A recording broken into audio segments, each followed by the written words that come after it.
You gotta understand, the UFC has a lot of great fighters. They've only got a couple scary ones. Alex Pereira, people are scared of him. You look at him, you're like, well, what are you made out of? 3 years ago, he wasn't on the f***ing roster, and now he's a 2-division champion. It was like when Thanos showed up, and he's just collecting Infinity Stones. The one that has the best shot of beating Alex Pereira is Magomed Ankalaev. Alex, stop running away from me. The UFC has always taken pride in delivering the fights us fans want to see. Well, for the most part. But in a sport where business and pure entertainment often take priority in dictating matchups, some transcend all that. Some are just inevitable. Следующим я его загоню в угол, чтобы у него выхода не было другого. They didn't tell you to fight him, you asked for him. O Ankalaev tem que me agradecer. Mas eu pedi, eu dei a chance de ele falar isso, só isso. On March 8th, in the main event of UFC 313, one of those inevitable showdowns finally arrives. An otherworldly champion, a terrifying Brazilian bomber who's cleared out nearly every relevant contender, faces the final boss of challengers, a dynamic Dagestani long overdue for another shot at gold.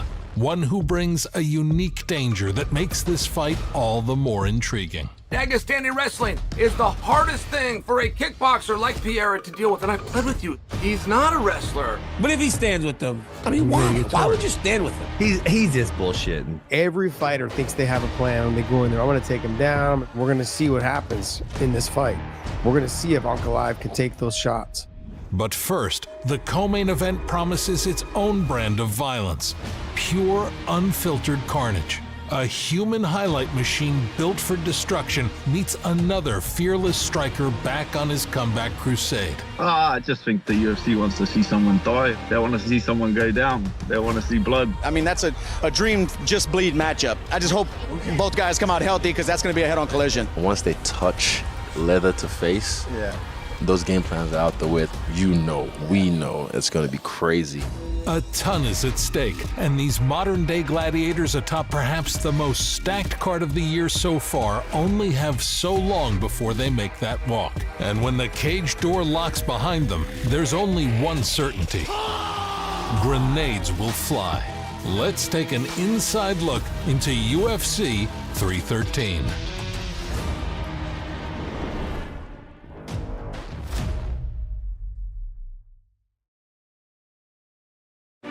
The questions that loom over the UFC 313 co-main event are plentiful. How much does the lightweight living legend Justin Gaethje have left to give at the top level? Is the resurgent Dan Hooker finally ready to break into the truly elite ranks again? And most importantly, what happens when a pair of seasoned hammers collide over 5 rounds? Because that's an important point. The UFC has once again opted to give this fight the full 25-minute treatment. A lightweight banger for key title contention as Justin Gaethje and Dan Hooker meet. These guys have been around so long. I am legitimately terrified for them. I am worried about the kind of damage both of them will probably take in this one. Like, there is no way around that fight being a bludgeoning. Dan, you fought some guys who were keen to brawl, and Justin Gaethje might be the face of that club. One of the hardest hitters, one of the best anti-wrestlers, and one of the baddest motherfuckers in the game. It is so hard in modern-day mixed martial arts to be equal parts elite and entertaining. We've often talked about him as being the most violent man in the most violent sport. We're about to paint a violent picture, man. This fight is gonna end, no matter whether his arm gets raised, my arm gets raised, and then I'm going straight on a stretcher, straight into the back of an ambulance, and I'm going to the hospital. That's how this night is gonna end, baby. Last time we saw Justin Gaethje, the outlook was pretty bleak. We've watched him get finished before, but seeing him get flatlined by Max Holloway was something entirely different. Yes, he suffered that knockout against Max Holloway, but he's still bloody Justin Gaethje. If he doesn't take that fight, in an alternate reality, he probably still went on to fight Islam Makhachev for the title. If he beats Dan Hooker, that's the problem solved. So now, Coming into a clash with the battle-tested, hard-nosed veteran that is Dan Hooker, will we finally witness a version of the highlight who is a little less quick to pull the trigger, a little less willing to bite down on his mouthpiece and trade? And perhaps even more importantly, will his chin even be able to handle the heat? Because standing in front of him will be a fully realized version of Dan Hooker, a man who is finally finding his elite wins within this stacked lightweight top 10. I love this shit. Dan's a savage. Trust me. I love watching him come back into the top 5 now. Yeah. I love it. I love that he did that. Dude, when was the last time Dan Hooker was in a boring fight? I don't think ever. True. The new Dan Hooker with the new hair, the new tats. I like that, Dan Hooker. Jalen Turner and Mateusz Gamrot were fighters who could have very easily used Hooker as a stepping stone in their own ascent. But Hooker's heart and experience proved too much for them. Does he deserve to be ranked? Is he a top 10 quality fighter? Can he grapple? I feel like I've answered all 3 of those questions. What fans will be clamoring to find out next is whether it'll be too much for Gaethje. This is one of those kinds of fights where, yeah, it could end early, but if it doesn't, these two are going to tear each other to pieces. The question here isn't who will win, but rather who will break the other, physically or mentally. Neither one of these guys wins that fight. Honestly. The only winner of that fight is going to be everyone sitting on the couch watching it. Like most fights that these two are in, this is surely the betting favorite for Fight of the Night honors before a single punch is thrown. Best live show on earth, March 8th. Do not miss it. As much as Gaethje versus Hooker is a bout that looks destined to be a highly intriguing thriller, the real questions will be answered in the top fight.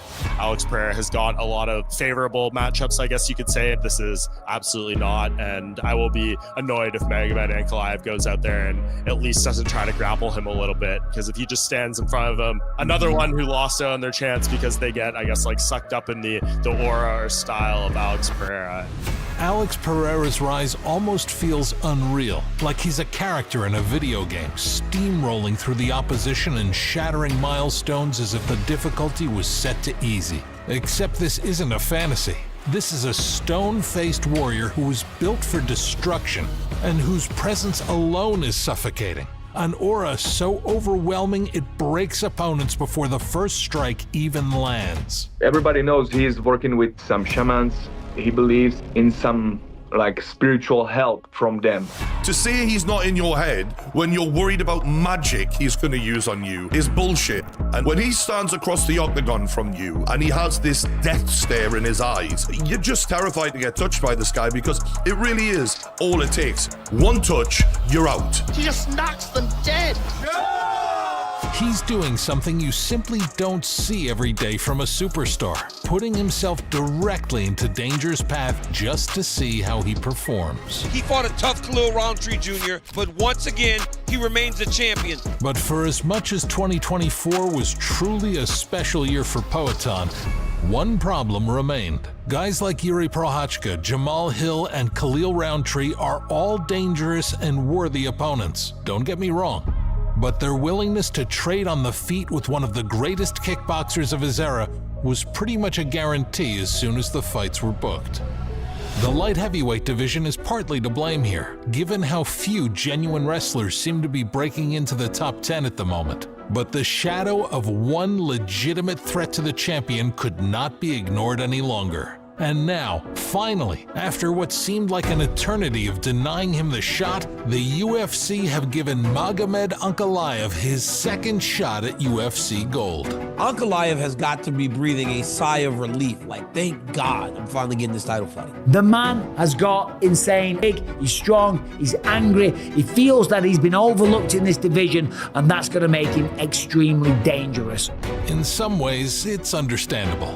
His first attempt at the belt against Jan Blachowicz didn't exactly convince us that he was a fighter who was willing to fight as if his life depended on it in there. But other than some odd decision-making in the cage from time to time, Magomed Ankalaev represents the worst stylistic matchup for Pereira in the division right now. And a guy who, while definitely solid on the feet, has that Dagestan wrestling pedigree in his back pocket. Something that could well prove to be a kryptonite for Poatan's masterful striking offense. Does Ankalaev have a lot to prove here? Yes, he does. No question. Absolutely. But in a way, doesn't Poatan also have a little bit to prove here in terms of you got to fight a #1 ranked guy in this division who can maybe wrestle you, who maybe should have been champ himself quite some time ago, and you've been fighting these guys who are just going to slug it out with you, and he's not necessarily going to be that guy. This is somebody who, in theory, in Ankalaev, can wrestle him, can certainly control him on the ground. There's really no question about that. With all that being said, Ankalaev said he's not wrestling him. If he does that, he's a moron. The interesting thing about the fight is people think they don't want Ankalaev to beat you because he's going to wrestle you. But if you actually look at his fight stats, he's not the typical Dagestani wrestler who goes in there and just tries to take you down. Такое маленькое послание делать Тишере. Не стоит тратить время на борьбу. Я могу Перейру нокаутировать тоже так же в стойке. Так как его уже нокаутировали на много вес меньше, на 84 килограмма, а на 93, я думаю, ему будет очень tijelo в скором времени почувствовать это. Vou nocautear o Alex. Isso aí, pô, ele pode falar, entendeu? Ele tá treinando, tá confiante. Pô, é isso. A gente vai ver lá no dia. The flow state that saw Pereira rip through Khalil Roundtree in that insane fourth-round display might not come as easily for him this time, because there's a chance he'll be thinking about his defensive wrestling constantly in this fight, even if Ankalaev says he wants to stand and trade. Now, Magomed Ankalaev said all along he's not going to wrestle him, and he's not an Islam, he's not a Habib, but he does come from Dagestan, and we have seen him wrestle before. And if it comes down to it, he probably will use it again. When you're in a fight situation, sometimes if you're taking shots and you're about to get knocked out and your head's beating all over the place, it's fight or flight. I strongly advise him to shoot for the takedowns in the early minutes of the fight. And I can see even Ankalaev getting the takedown, but not finish Poatan. They're gonna go back to the feet, and then Poatan is just too good. And I honestly think he is going to play the game with Pereira as far as he will try to just stand up with him for a lot of it. Now, I do think he will try to take him down. I think he'll stand, but he's either got to be all the way in, closing that distance, making it a clinch fight, or he's got to be all the way out. We saw what happened with the Jan Blachowicz fight where he got kicked to the shins and all of a sudden he couldn't walk. On paper, this might not be the most extravagant matchup of Poatan's career, but as a relative newcomer to mixed martial arts, even now, you gotta imagine that he and his team will see far more danger in this fight than any other. Olhando para o estilo de luta dele, é cara comum, né? Claro, cara perigoso, mas pô, tô preparado para isso e tenho minhas armas, as minhas estratégias que vai ser muito bom para ele. Ты допускаешь, что он может попасть?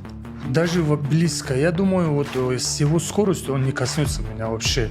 Максимум, что он может достать, вот лоу-кик он может не достать. Я думаю, с рук он не коснется до меня. Почему? Я настолько уверен в себе, что я могу его в стойке даже побить. Но я хочу его избить, я хочу просто напасть на него, просто показать, что я лучше него. Ankalaev has been talking mad trash. He said, I'm going to punish you for ducking me, and I'm going to make you look like a guy who works in a tire shop. He goes to all the UFC fights to get free alcohol and camera time. March 8th, the alcohol will not help you. It is personal between the two of them. I mean, if you ask Alex Pereira, he's just another guy. E se esse cara não fazer o que ele falou, as pessoas já viram zoando os outros adversários, e é o cara que eu vou zoar. If Magomed gets the win, he'll use it as a springboard to real acclaim, marking yet another huge moment for fighters from his region. But if it's Poatan that gets his hand raised, it'll be a win that answers perhaps the biggest unknown about his mixed martial arts career so far. And who knows, maybe it could present him with enough closure at 205 to test the waters up at heavyweight.